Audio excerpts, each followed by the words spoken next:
Hello and welcome to a quick build update on Crash Cash, my Gloam build made in collaboration with Earthquake and Izzerot. Gloam got quote-unquote nerfed a little while ago, but in reality what actually happened is it suffered mechanical changes that needed adapting to. In fact, Gloam can be even stronger than before now, which might not have been Gearbox's intention, although that's partly due to the fact it no longer lags the game as badly as it did before, and the damage mostly registers correctly. Since Gloam now drains overshields based on final damage dealt, it needs building around that factor while also taking into consideration the order of operations used by the skill. This means we cannot overload on bonus elements like before and instead have to be more precise with our skill tree and shield choices. This is overall very worth it in the end though. In short, here's the steps on how to make Gloam work properly and even better now. First, spec Turn of Fate. There's no negotiating this. More than 2 points if you want to be safe. Gloam drains overshield based on final damage dealt, which means we need to sustain it somehow. Turn of Fate allows exactly that by generating overshields through lifesteal.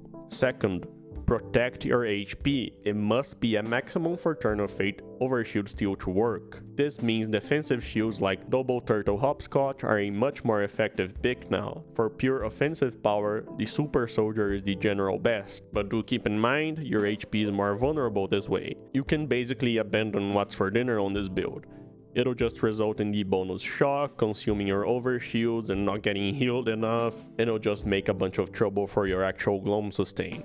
And third, element match. Use the appropriate element versus the health bar you're facing. Now while this is obvious, the reason you want to absolutely do this is to make sure you heal enough from Turn of Fate. This will further allow you to outpace the Gloam drain with your overshield heals. And that's essentially it. Let's move on to the skill trees. So let's start with our skill trees and the main changes for them. As you can see, I only have one augment equipped, and that is Dirty Dozen. The reason we like Dirty Dozen is because of its passive effect that gives us a minimum fortune stack count. This allows us to always be able to slide, to trigger Dusty Trail and manually proc Gloam, as long as we have any amount of totems out. It also always gives us a constant chance at entering Windfall through Can't Stop Winning. However, that's not the only augment choice you can consider. Heavenly Sevens is also very nice, and you can use both at once if you want by taking 1 point out of Bone Meal Ticket and putting it in Devil's Steins. The DPS boost from Heavenly Sevens is excellent, however, there's a reason to run low augment counts, and you can even unequip Dirty Dozen if you want. That's because our actual main priority is getting as many angry totems spawn as possible. Now, it's not the biggest deal in the world, and you don't need the angry totems at all to do damage. This is just speaking in terms of min-max. The fewer unique totems you have, the higher the chance you have of running into the angry totem spawn during Windfall. Because during Windfall, every die roll results in a unique roll. But again, it's not a big deal, and if you want to run both Heavenly Sevens with 30 Dozen, you can just grab this Devil's Steins and be happy. I certainly do enjoy running them both together, but yeah, if you're going the min-max route, you might want as many angry totems as possible. And another good reason to run Dirty Dozen is the fact it lets us enter Windfall through Can't Stop Winning even against Bloom Reaper crystals, which you can't get alchemy procs on because crystals are not dotable. We also don't have points in Red Moon Rising anymore and instead max out O Fortuna. This is because we already have Hot Hand in Red Tree, which will do the same effect for us and is always on, and will grant its own Gloam proc. The other major change we have is more investment in Turn of Fate. Now, under very ideal scenarios, you can actually live with just 1 or 2 points in this, but there's really no good reason to not go for higher investment. So the 4-1 split here works perfectly. You absolutely need this overshield steal to make Gloam playable now. And then the 2 points in Fortune's favor because gun damage now actually scales Gloam damage. The skill damage boost will also apply itself to our Hot Hand bonus element, and Groundbreaker if you use it. In Blue Tree we have the fallback of Alchemy, since you might not always be running Dirty Dozen, and even if you are, this still lets you stack Fortune up to 10 very easily and makes entering Windfall even easier. Over in Red Tree, it's mostly the same with just a few changes, so we start off the same with 5 points in Unleashed, 5 points in Stand and Bleed for the increased crit chance, which is very welcome. And then we have just 1 in hot hand. You could go 5 here for very specialized bossing against flash health bars, but that's like very niche at this point. And the extra 4 points you have to get to the next section of the tree, you can choose between Shootist or your Huckleberry or a Blur of Fingers and Brass.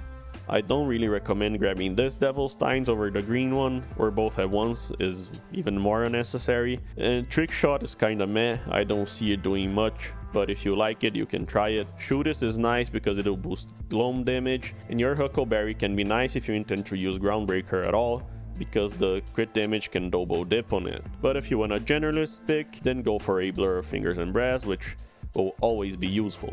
At the bottom middle block, we have Lawless, which is very nice soup for our kinetic Gloam portion of damage, which may not look like much, but since nothing beats lead is giving us a kinetic bonus element that gets its own Gloam, that Gloam will be scaled by this soup damage, so this is a very nice boost to it.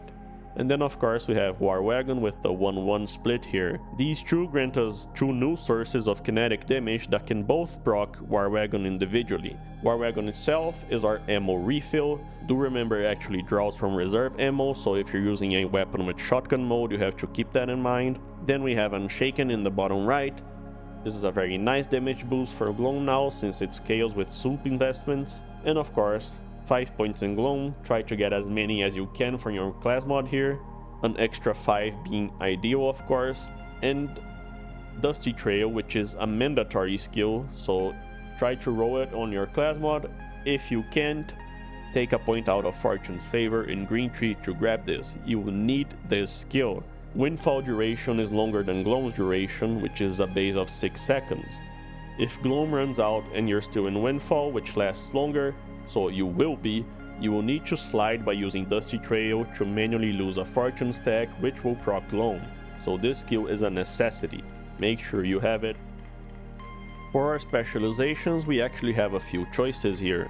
The ones that always stay equipped are the best defense, and riddle you this, because these now scale Gloam damage. Now, Bullet Train is kind of a mainstay also, but you can live without it if you know what you're doing and depending on the situation. Groundbreaker is truly optional, it's here if you wanna min-max because Gloam does feed Groundbreaker now, so you just pop that melee hit after doing significant damage to the enemy and the Groundbreaker will hit very hard. Other options you can consider instead of these two and use different combos are CQC, which can be triggered by a manual melee or by Slippy. I really like running this a lot of the time, especially when doing Vault Boss skills and stuff like that. In the zone is actually very good if you can fit it in the gameplay loop. I know most people don't like this because aiming down sights in this game is a tragedy most of the time, but it is a very significant damage boost for Gloam if you wanna fit it in.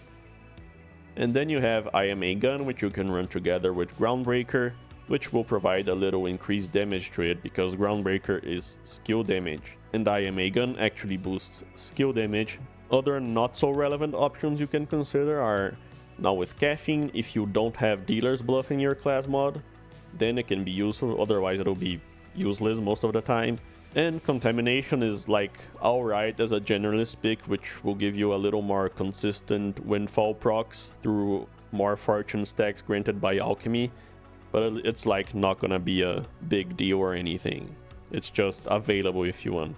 And you can even play around with other stuff like Overkill if you want. So you kind of have this free slot for your gunplay here if you don't want to use a Groundbreaker, to just play around with all these options. Moving on to our weapons and gear, the philosophy behind weapon choices for Gloam Cache remains the same.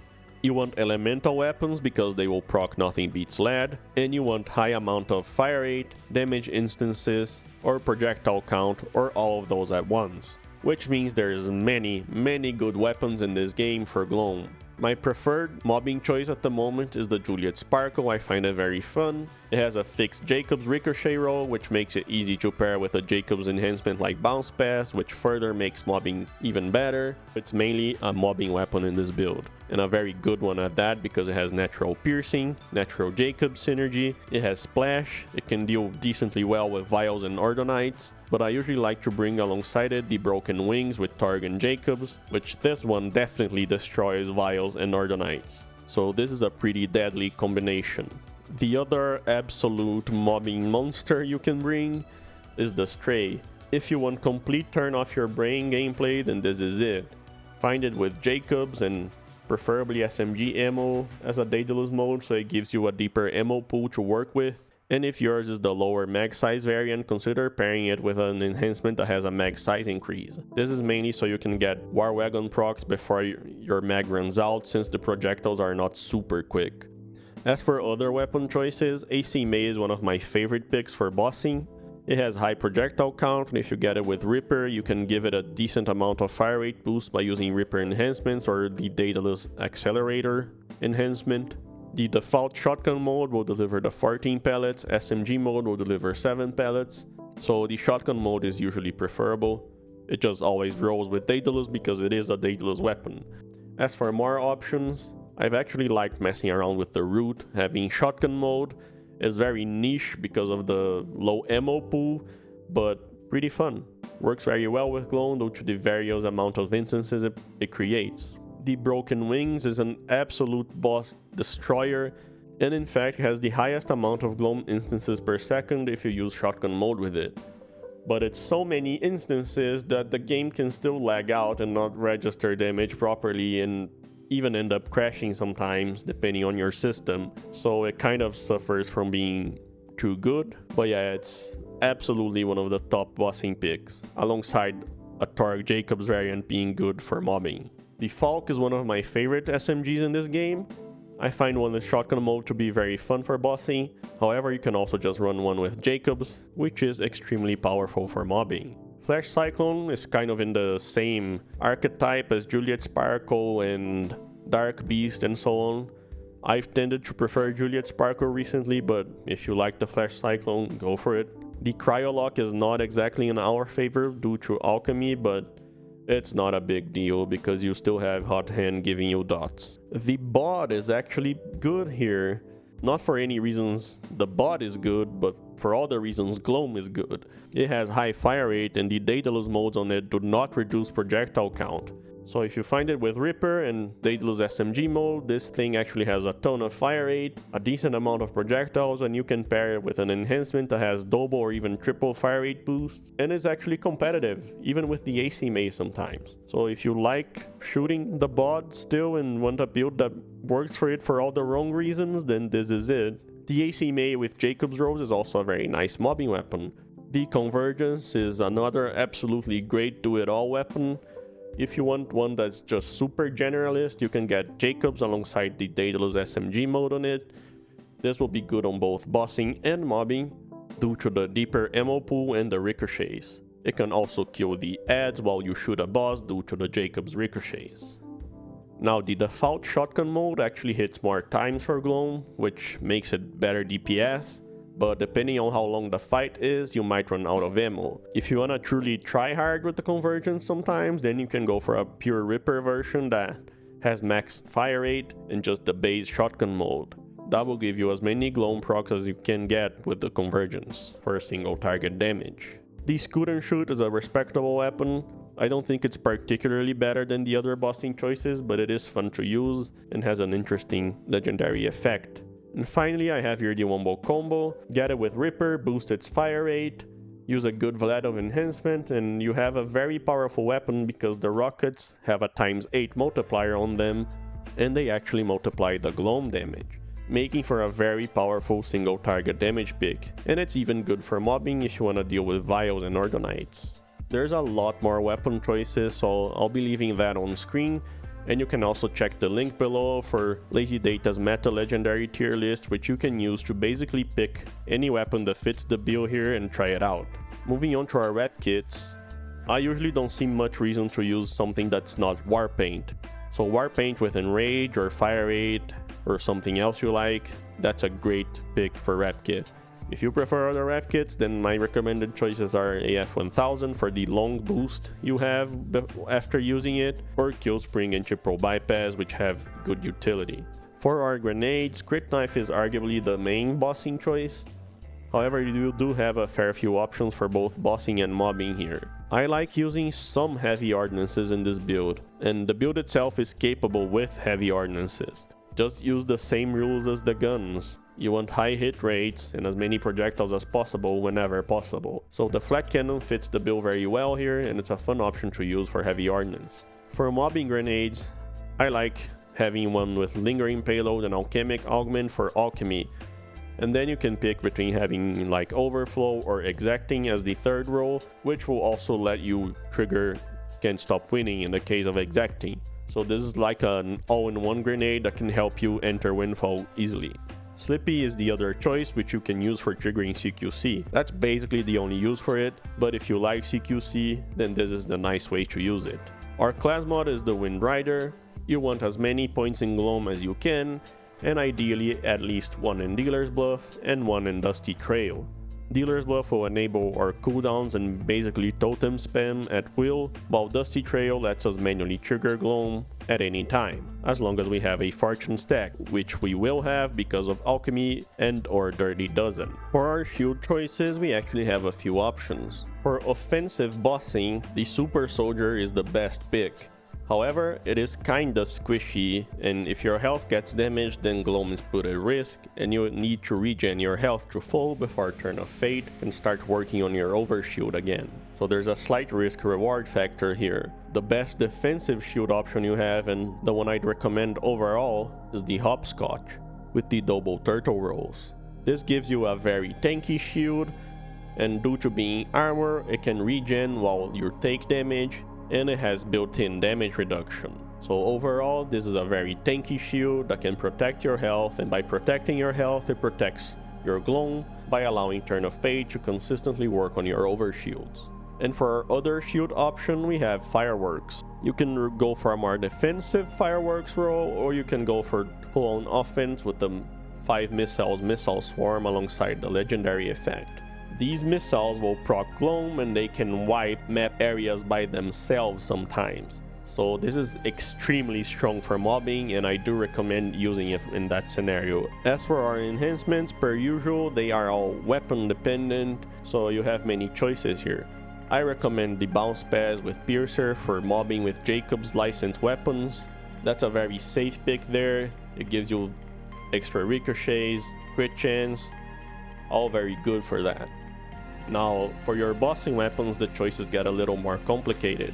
If you want to do very funny stuff, you can consider the Ripper enhancements, like Short Circuit, which will give you a ton of fire rate as long as you fish for it.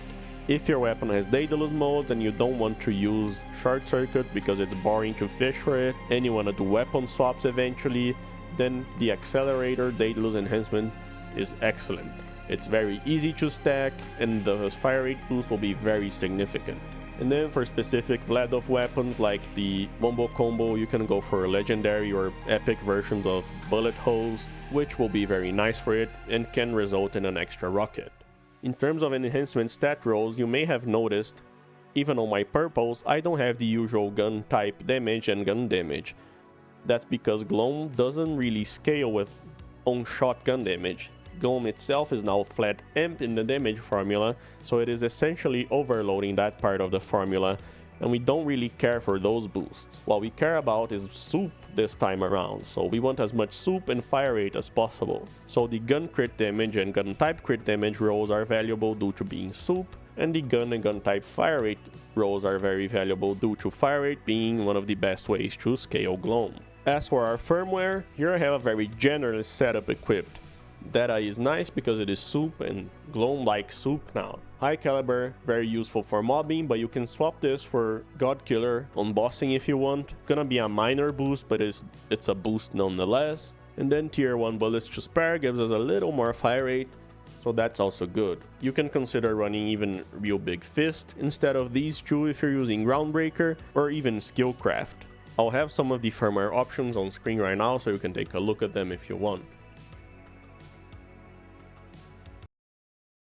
I allowed myself to yap a good bit there, but this was a bit of a last minute video since people have asked me for a Gloam build update, and I do still see some people struggling to get it working on Reddit and YouTube and whatnot, so maybe this also helps spread a bit more knowledge of how it works now and how to handle it. I'll leave you to this Ordnance processor gameplay in which you can see the build and mobbing, since I have already shown you the performance in the raid at the start of the video. Have a nice day, have fun in the takedown, and thank you for watching.